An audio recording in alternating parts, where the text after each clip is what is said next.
Assalamualaikum warahmatullahi wabarakatuh. Selamat pagi siswa kelas 12. Semoga keadaan kalian hari ini tetap dalam keadaan baik, sehat, dan alhamdulillah kemarin kita sudah melaksanakan UTS. UTS kita berjalan lancar dan kalian sudah bisa lihat nilainya, dan tentunya kalian bisa menentukan apa tindak lanjut dari nilai kalian. Sebelum UTS kemarin kita sudah belajar tentang turunan fungsi trigonometri. Nah, pada bagian ini kita lanjutkan yang B-nya. Nah, yang B-nya tentang penggunaan turunan fungsi trigonometri, ya. Nanti atau ini disebut dengan aplikasi turunan fungsi trigonometri, itu ada 5 yang akan kita pelajari. Yang pertama tentang titik stasioner, yang kedua tentang fungsi naik atau fungsi turun, yang ketiga tentang nilai maksimum dan nilai minimum fungsi trigonometri, yang keempat garis singgung fungsi trigonometri, dan yang kelima nanti tentang selang kecekungan fungsi trigonometri. Nah, untuk pertemuan kali ini kita bahas tentang yang pertama dulu, tentang titik stasioner.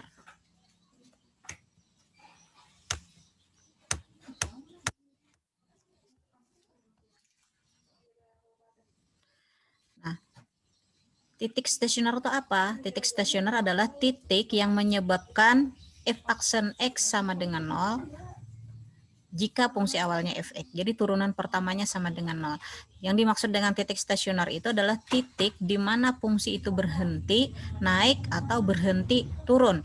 Nah, jadi atau disebut juga titik stasioner ini sebagai titik belok, ya. Coba kita perhatikan pada grafik ini fungsi naik. Kita membaca grafiknya dari kiri ke kanan. Ini fungsi yang merah ini fungsi naik, terus nah, di titik stasioner dia belok, ya, belok turun. Nah, berarti dia turun. Nah, di sini ada lagi titik stasioner, dia naik lagi. Nah, jadi titik stasioner itu adalah titik di mana fungsi itu berhenti naik atau berhenti turun, atau titik stasioner tadi bisa juga disebut dengan titik belok, ya, atau titik ekstrim, ya. Nah, di sini kita mau mengetahui berapa nilai x sehingga fungsi itu belok, ya. Jadi nilai x-nya berapa pada saat fungsi itu belok. Nah, kita bisa tentukan dengan rumus turunan. Sebelum kita menentukan tentang titik belok, kalian harus ingat di kelas 10 tentang persamaan trigonometri. Ini persamaan trigonometri, Ibu tulis kembali, ada 3. Kalau sin x sama dengan sin alfa, maka untuk mencari nilai x-nya nanti adalah alfa ditambah K kali 360 derajat. K ini adalah suatu bilangan, bisa kita ganti dengan 0, 1, 2, 3, dan seterusnya, atau bahkan min 1, min 2, min 3, dan seterusnya. Atau X sama dengan 180 derajat dikurang alfa ditambah K kali 360 derajat. Nah, ini penyelesaian untuk sin X sama dengan sin alfa. Untuk cos X sama dengan cos alfa, penyelesaiannya nanti adalah X sama dengan alfa ini ditambah K kali 360 derajat, atau X sama dengan min dari alfa ini ditambah K kali 360 derajat. Untuk rumus tannya, jika nanti persamaannya adalah tan X sama dengan tan alfa, maka mencari X-nya sama dengan alfa ditambah K kali 180 derajat. Nah, tentunya kalian kalau mau menentukan titik belok atau titik stasioner tadi, kalian harus memahami ketiga rumus ini, harus ingat, ya, ketiga rumus ini. Baik, contoh pertama dulu, misalnya ya, jika fungsi fx sama dengan 2 cos 3x min 30 derajat, 3x min 30 derajat ini adalah besarnya sudut, ya, di mana intervalnya dari 0 derajat sampai 180 derajat. Ingat, penyelesaiannya nanti harus berada pada interval 0 derajat sampai 180 derajat ini. Nah, ditanyakan tentukan titik stasioner fungsi f. Nah, sekarang coba kita jawab sama-sama. Fx sama dengan 2 cos 3x min 30 tadi. Kita turunkan, ya. Turunannya adalah turunan cos adalah min sin. Karena di sini ada 2, berarti min 2 sin dari 3x min 30 ini dikali dengan turunan di dalamnya ini. Turunan dari 3x min 30 adalah 3 ya. Jadi min 2 sin 3x kali 3x min 30 derajat kali 3. Nah, yang dikali 3 bukan sudutnya ini ya, tapi di depannya ini nanti. Jadi 3 kali min 2 min 6 sin 3x min 30 derajat. Jadi turunan pertamanya adalah min 6 sin dari 3x min 30 derajat. Sekarang kita cari titik stasionernya. Titik stasioner tadi adalah turunan pertamanya sama dengan 0. Ya, ingat, ini rumus mencari titik stasioner, turunan pertamanya sama dengan 0. Turunan pertama tadi apa? Min 6 sin 3x min 30 derajat. Nah, kita tulis ini min 6 sin 3x min 30 derajat sama dengan 0. Nah, terus min 6 kita ruas kiri dan ruas kanan sama-sama kita bagi min 6 ya. Jadi min 6 sin 3x min 30 derajat ini dibagi min 6, hasilnya adalah sin 3x min 30 derajat. Sedangkan sebelah kanannya 0 dibagi min 6 adalah tetap 0 ya. Nah, sekarang 0 di sini kalau kita rubah dalam bentuk sin berapakah yang nilainya 0? Jawabannya adalah sin 0 derajat. Nah, jadi persamaannya berubah menjadi sin 3x min 30 derajat sama dengan sin 0 derajat. Nah, ini sudah menyerupai seperti rumus sin yang tadi, yaitu sin x sama dengan sin alfa. Sin x sama dengan sin alfa ya. Sin X sama dengan sin alfa. Sin ini adalah X-nya, yang di dalam kurung ini adalah X-nya, 3X min 30 derajat, sama dengan sin alfa, ini adalah alfanya. Nah, Ibu tulis kembali rumus yang di sebelah tadi. Jika persamaannya dalam bentuk sin X sama dengan sin alfa, maka X-nya sama dengan X alfa ditambah K kali 360 derajat, atau X sama dengan min 180 derajat min alfa ditambah K kali 360 derajat. Nah, alfanya tadi apa ya? Alfanya tadi adalah 0 derajat, sedangkan X-nya adalah 3X min 30 derajat. Jadi kita tulis lagi X berarti 3X min 30 derajat sama dengan alfanya adalah 0 derajat tambah K kali 360 derajat ya. Yang sebelah kiri dulu yang kita selesaikan. Nah, min 30 kita pindah ke sebelah menjadi plus 30. 0 derajat ditambah 30 derajat sama dengan 30 derajat. Jadi sebelah kirinya hanya 3x karena min 30 tadi sudah kita pindah. 3x sama dengan 30 derajat ditambah K kali 360 derajat. Nah, di sini supaya X saja, maka ke semua ruas ini kiri dan kanan semuanya kita bagi dengan 3. 3x dibagi 3 adalah x, 30 derajat dibagi 3 adalah 10 derajat, K dikali 360 derajat dibagi 3 adalah K kali 120 derajat. Nah, sekarang kita masukkan nilai K. K tadi boleh dari minus ya, boleh dari minus. Kalau kita masukkan minus, berarti dia minus 1 misalnya, kali 120 berarti kan min 120 ditambah 10 berarti min 110. Sementara rentang kita positif dari 0 sampai 180 berarti tidak memenuhi. Kita mulai dari 0 ya. K sama dengan 0. Jika K sama dengan 0 berarti 0 kali 120 adalah 0 ditambah 10 derajat adalah 10 derajat. Berarti X-nya sama dengan 10 derajat. Memenuhi enggak 10 derajat? Karena rentangnya antara 0 sampai 180, berarti 10 derajat ini memenuhi, artinya termasuk titik stasioner. Terus kita masukkan lagi nilai K sama dengan 1. Nah, kalau K sama dengan 1 dikali 120, berarti kan 120 ditambah 10, berarti 130 X-nya. Maka X-nya adalah 130. 130 berada pada interval 0 sampai 180 enggak? Iya, berarti 130 ini adalah penyelesaian. Nah, sekarang kalau K-nya kita ganti 2. Nah, kita ganti 2. 2 kali 120, 240. Tambah 10, 250 derajat. 250 masuk interval 0 sampai 180 enggak? Tidak. Berarti X sama dengan 250 bukan penyelesaian. Oke. Karena K sama dengan 2 saja sudah bukan penyelesaian, apalagi K sama dengan 3. Jadi cukup sampai sini kita mengerjakannya. Nah, terus yang sebelah kanan.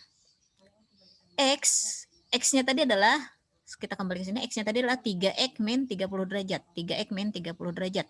Sama dengan 180, tulis 180. Alfanya tadi adalah 0 derajat. Ditambah K kali 360. Sekarang min 30 pindah ke sebelah jadi plus 30 ya. 180 dikurang 0 adalah 180, ditambah 30 tadi adalah menjadi 210 derajat. K tambah K kali 360 derajat. Nah, sekarang kedua ruas kiri dan kanan kita bagi 3. Di sini menjadi X, 210 bagi 3 menjadi 70, K kali 360 menjadi K kali 120. Sama kayak tadi, kalau K kita ganti dengan 0, maka 0 kali 120 adalah 0 tambah 70 adalah X sama dengan 70. 70 memenuhi enggak? Antara 0 sampai 180 memenuhi. Berarti 70 derajat juga termasuk titik stasioner. Sekarang K sama dengan 1. Ya, kita masukkan K sama dengan 1. 1 kali 120 adalah 120 ditambah 70, berarti 190. X-nya 190. Memenuhi enggak? Ternyata tidak. Nah, berarti X sama dengan 190 bukan titik stasioner. Jadi yang termasuk titik stasioner ada 3, 10, 130, dan 70. Kita tulis berurutan di sini ya. Jadi titik stasioner yang memenuhi adalah dari yang paling kecil dulu kita urutkan. X sama dengan 10, X sama dengan 70, dan X sama dengan 130. Ini penyelesaiannya. Untuk contoh 1. Sekarang contoh 2. Misalkan tentukan titik stasioner dari fx sama dengan sin 2x pada interval. Nah, sekarang intervalnya dari 0 sampai 360 derajat. Ingat ya, intervalnya dari 0 sampai 360 derajat. Langkahnya kayak apa? Sama kayak tadi, kita turunkan dulu. Fx-nya adalah sin 2x, turunan sin adalah cos 2x. Dikali dengan turunan 2x ini adalah 2, berarti menjadi 2 cos 2x. Titik stasionernya rumusnya adalah turunan pertamanya sama dengan 0. Turunan pertamanya tadi apa? 2 cos 2x. 2 cos 2x sama dengan 0. Kedua ruas kita bagi 2. Ya, berarti cos 2x 2 cos 2x dibagi 2 adalah cos 2x, 0 dibagi 2 adalah 0. Nah, sekarang supaya membentuk ke rumus tadi cos x sama dengan cos alfa, maka 0 ini harus kita rubah menjadi cos berapa? Cos berapakah yang nilainya 0? Jawabannya adalah cos 90 derajat. Jadi ini dirubah dulu bentuknya ya, supaya menjadi cos x sama dengan cos alfa. Nah, sekarang berarti X-nya yang dianggap X-nya adalah 2X, yang dianggap alfanya adalah 90 derajat. Nah, tadi kan di awal tadi sudah Ibu sampaikan kalau bentuknya cos X sama dengan cos alfa, maka penyelesaiannya nanti adalah X sama dengan alfa ditambah K kali 360 derajat, atau X sama dengan min alfa ditambah K kali 360 derajat. Nah, sekarang X-nya tadi apa? X-nya tadi adalah 2X. 2X ditambah sama dengan alfanya tadi apa? 90 derajat. Ya kan? Nih alfanya tadi 90 derajat. Nah, tambah K kali 360 derajat. Sekarang kedua ruas kita bagi 2. Jadi dibagi 2, sisa X, 90 derajat dibagi 2, 45 derajat, 360 bagi 2, 180 derajat. Kalau kita masukkan K-nya sama dengan 0, 0 kali 180 adalah 0, tambah 45, maka X-nya adalah 45 derajat. Kalau K-nya kita ganti 1, 1 kali 180, 180, tambah 45, maka X-nya adalah 225 derajat. K-nya sekarang kita ganti 2, 2 kali 360 adalah 360 tambah 45, berarti kan X-nya 405. Nah, sekarang mana yang berada pada interval 0 sampai 360 derajat? Tentunya 45 dan 225. Sedangkan 405 ini tidak termasuk pada interval, jadi bukan penyelesaian. Nah, untuk di sebelah kanannya, di sini bedanya kalau tadi plus alfa, kalau di sini min alfa. Ya. X-nya tadi adalah 2X, min alfanya tadi adalah 90 derajat ditambah K kali 360 derajat. Kedua ruas kita bagi 2. 2X dibagi 2 adalah X, min 90 derajat dibagi 2 adalah min 45 derajat, ditambah 360 derajat dibagi 2 adalah 180 derajat. Sama kayak tadi, kita masukkan K-nya 0, 1, dan 2. Misalnya 0 dulu. 0 dikali 180 adalah 0, ditambah min 45 adalah min 45 derajat. Dia tidak termasuk dalam interval, makanya dia bukan titik stasioner. Sekarang kalau K sama dengan 1 kali 180 derajat kan 180 derajat. Min 45, berarti X-nya sama dengan 135 derajat. Ini termasuk dalam interval, berarti dia termasuk titik stasioner.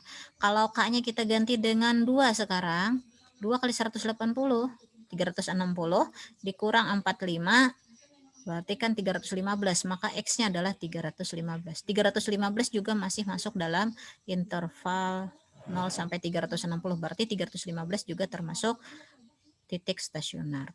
Nah, kalau kita masukkan K-nya sama dengan 3 kali 180 kan jauh sekali sudah dari 360, jadi cukup sampai di sini aja, kita sampai K sama dengan 2 saja. K sama dengan 3 bukan penyelesaian. Seandainya K sama dengan 3 masih masuk dalam interval, berarti dia teruskan aja K-nya sampai sama dengan berapa ya.